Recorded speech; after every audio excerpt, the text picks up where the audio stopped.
The sweet smell of horses and hay carried to Samantha Forster on an early morning breeze. She eased the front door closed behind her. Everyone inside was asleep. By rising at 4 o'clock, she'd beaten even Dad out of bed. Sam stifled a yawn. She could have slept in on this September Saturday, but she and Jen planned to unlock the secrets of Lost Canyon before the sun rose. Strange things were happening in Lost Canyon. Weird white plumes rose skyward. Were they dust, smoke, or spirits, as some Shoshone elders hinted? And what about those eerie screams? Standing at the bus stop just the other morning, Sam and Jen had heard the faraway wails. Though they'd agreed those sounds weren't the cries of Indian ponies slaughtered there 100 years ago, she and Jen had scared each other with other what-ifs. They'd been rubbing goose flesh from their arms when the school bus finally arrived. Now, Sam moved silently across the front porch of the white 2-story house. She carried her boots and walked in stockinged feet. With Graham and Dad still sleeping, Riverbend Ranch was all hers. Darkness cloaked the neat pens and corrals, the barn and bunkhouse, and the surrounding rangelands where Hereford cattle grazed, but Sam knew it was all there waiting for her. As she pulled on her scarred leather boots, Sam glanced toward the river. Across the current, on the wild side of the river, the Phantom could be waiting. But he'd never come to the ranch this near sunrise, and probably never would. Sam hefted her saddlebags and canteen and walked toward the barn. Blaze woofed from his post outside the bunkhouse. The border collie's bark startled a horse. Its hooves went thudding across the 10-acre pasture. A few steps from the barn, a neigh challenged her. "It's only me, baby," Sam whispered. She hurried.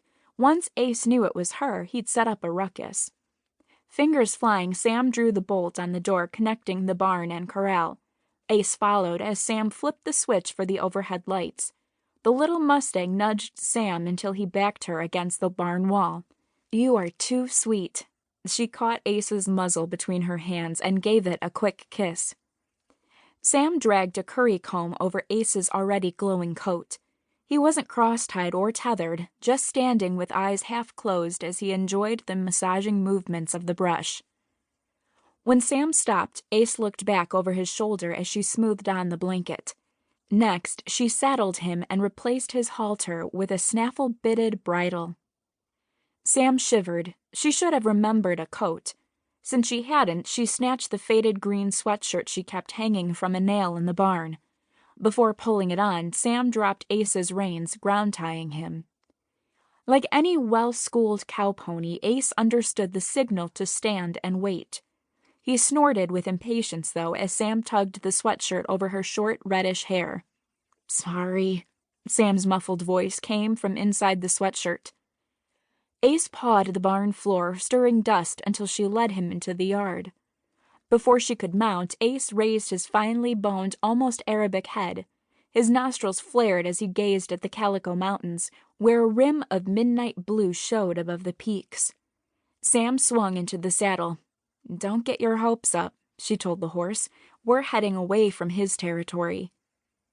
Sam shifted her weight slightly. Ace started toward the bridge, answering her cue.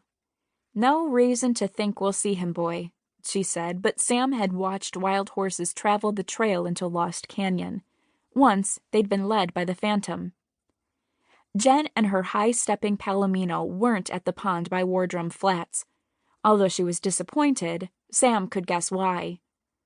All week, Jen had sniffled and sneezed, but she'd carried a backpack full of tissues and refused to miss a single day of classes.